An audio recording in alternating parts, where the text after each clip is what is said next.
Hey, so I just finished watching Vivarium, and I can already tell that I'm gonna be very much on the minority on this one, even without knowing what most people think of it. But I thought it was really good.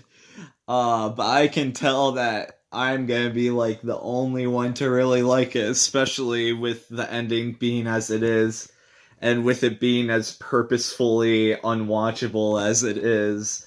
But like those are kind of reasons why I found it so fascinating. I'll get more into that later, but first I'm going to start with the spoiler-free section, then I'll warn you when I start to transition into the spoilers, but I'll give you a warning so you don't need to worry about that if you haven't seen it. So first off, Vivarium has pretty solid performances all around. It's a very bizarre movie to like try to categorize because it doesn't really neatly fall under any category.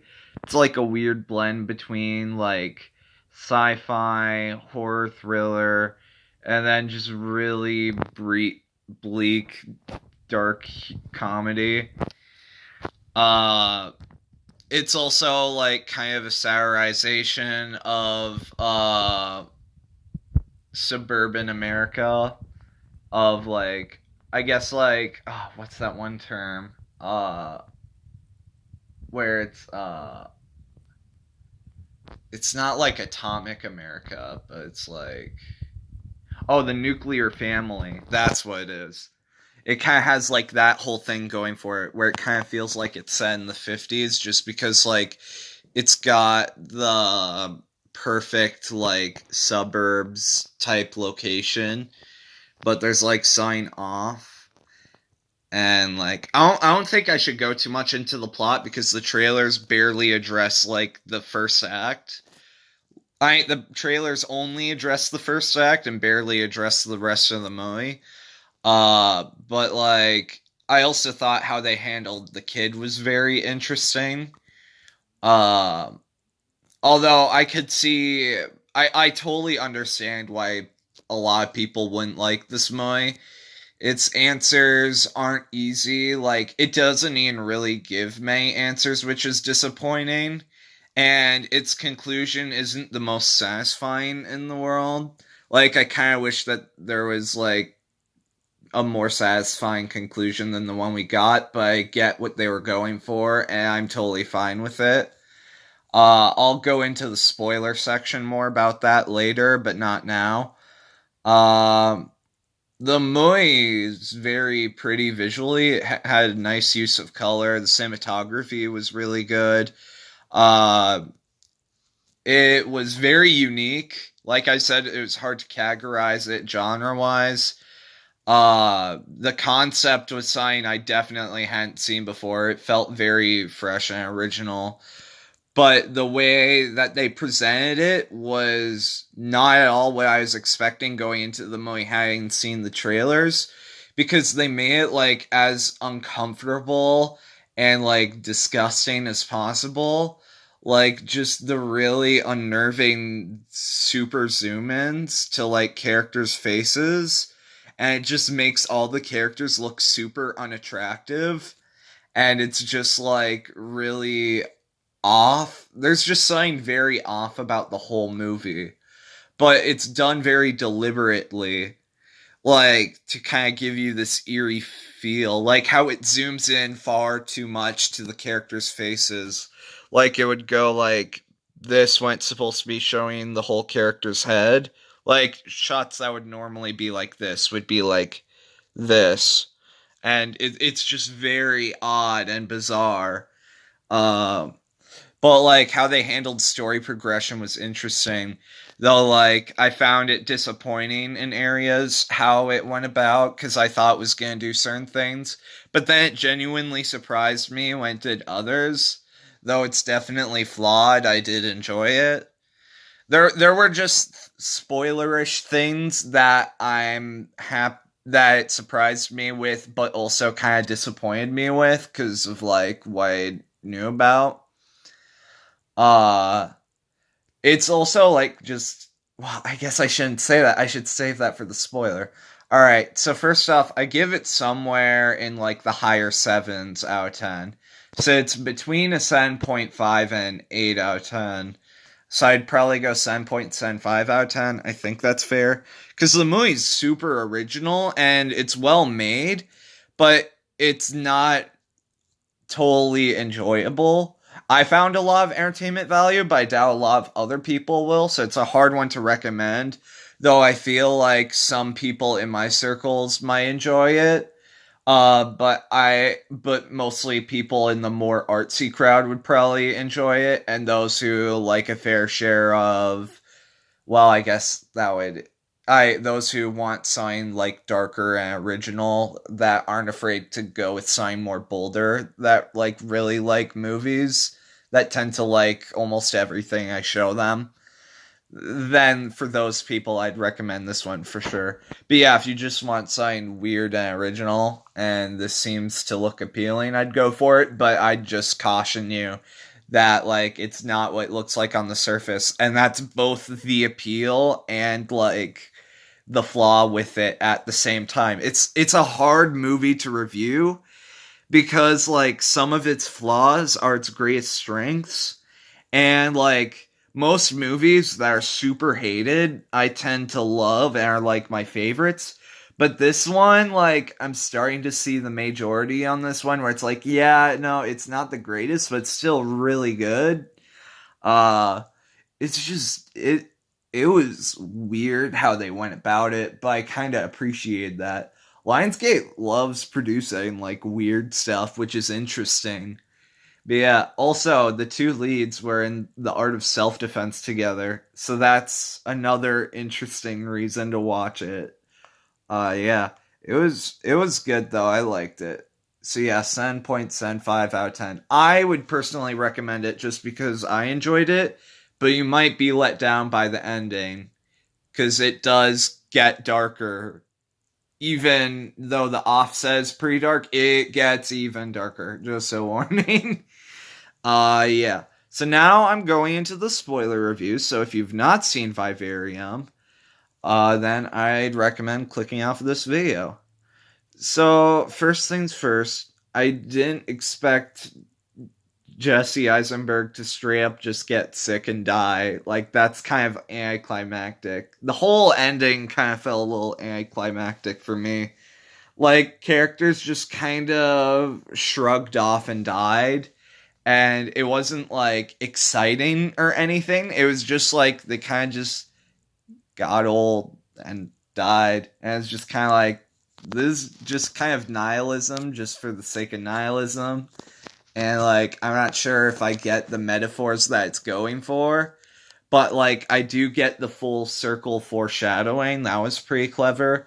Like the opening scene where the bird gets pushed out of the nest by another bird and it's killed. That's like the human characters by this weird alien kid thing. By the way, the kid being an alien was a nice touch I didn't see coming. I don't even know if the kid's an alien or like a robot or what the heck he is. They didn't give a lot of answers, which was disappointing. But like, what is the kid? Who are these people that are like controlling this? Why is he the only one able to come and go from this place? Does he have like a magical ability to do this? What's with the dimensions between the street? I that was the coolest part of the movie. I thought the best part of the movie for sure is that clever little reveal, which was the best of the movie, that the only way out that the main characters could have gone through was those dimensions between the street. Like that's a pretty nifty idea. That was my favorite part. And then just like all those multicolored like rooms where it's like everyone going through the same exact experiment, but it's just other people that are going through it just like them. That was pretty interesting. I don't know why it's called Vivarium though. I also noticed like yeah, so like the humans got pushed out by the new Marin. The old Marn got pushed out by the new Marn, and he was just like the chicken at the beginning. Yeah, I noticed like a lot of foreshadowing stuff like that in the movie. I'm trying to remember what all was, But yeah, I don't know. Like, I heard that there's no violence in the reign of the Moai, and that like not much happened in that sense. I was like, it would be kind of hard to kill off characters without violence, and then they did it a lot, and I was like, well, okay. So when the axe thing happened, that caught me off guard because I hadn't heard anything about that. Yeah. The movie is like ultimately disappointing for me, but like I still am glad I watched it because like there's a lot of value there that I'm glad I watched for. Like the trailers were better than the movie, I think. Also, what if helping them escape would have been like, oh yeah, also I think death was the release from the place, not getting released from the place physically, but like metaphorically. It was like when they're like, if you raise this kid, we'll release you. And even the kid, when he grew up, he was like, he deserves to be released, and he meant death. And so that's why he let her get killed, because that's what they meant the whole time. So wait, he said earlier that he saw one of the creatures he wasn't allowed to talk about, and it was just like a creature thing. So is it like aliens made this town and were organizing this, and they're just gonna kill them and slip them out and do this for generations, constantly replacing people? Because that's kind of what I gathered from all this information, and only the aliens have access to opening and closing the entrance to the town and moving through it. Otherwise, humans, when they try to go around it, it creates an infinite loop around that one area, but it's all the houses. It's like a weird multi-level loop thing for the humans, even though for like the aliens, for them it's just that one layer and then you move out, because they said it's not far, not too far, not too close, that sort of thing for them. So for them it's just convenient. Also, the fact that the previous loop was like buried in the backyard the whole time definitely stings. There are like some really clever things in this movie, but like also some really disappointing things because you really want to see them escape this whole movie, and then they just die at the end. It's like, I mean, I'm all for nihilism in movies because they create like really unique endings they don't usually see, but like this one just kind of felt like a little bit of a letdown, but like there were some parts of it that came together well. Like the in between the streets part was still pretty cool.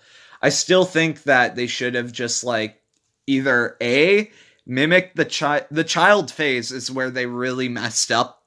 I think everyone can agree. They should have either one, directly mimicked the child because the child was a mimic that constantly mimicked the mom, the dad, everyone. So I think that was the key, that they were supposed to mimic the child back. So whether that means screaming at the child, which sounds awful, but like scream at the child whenever he screams, look into the television whenever he's looking into the television, and just like constantly do stuff that would be annoying, but like mimic him back. Even if it's obnoxious to him, just do it. Because then maybe that's something they obviously didn't try that I thought was worth checking into almost immediately when I noticed he was doing that. Because if it's just a game of response and call, then that could be it. And then another thing was, I really liked Jesse Eisenberg's dark idea of let's kill the child. I'm like, yes, let's go, bro. I was like, that would probably be the smarter choice, actually, but we're too human to go with it. Like, I was curious to see that play out, but I knew it wouldn't. So, I mean, the thing's not human. So you can't get mad at me if I'm like, let's kill the thing. Because, like, it obviously wanted to kill them. So I was like, I know exactly where this is going. Let's get that thing out of here. I'm with Jesse Eisenberg on this one. And Mogan Pizza's like, no. I'm a mother with motherly instincts. You cannot kill the child because it's an alien child that will kill us all. Literally all of us. No. So that's Vivarium. the sweatiest movie of all time. It was like a less crappy version of the Babadook because it had more going for it. I didn't like the Babadook. That one was also filled with screaming, annoying child that you wanted to die the whole time. Only that one, the child. That one, the child was human. So there really was no excuse for them to make the child that annoying other than to make you want the child to die. They should have just made the child have some redeemable aspects so that way the mother's love like kind of came through in some way that made sense other than, oh, it's mother. Mother love child automatically. Because you don't feel that coming through. You're just like, strangle child, please. I would press X to strangle child if this were interactive. Yeah. It was just I didn't like Babadook at all. Uh Vivarium's good though.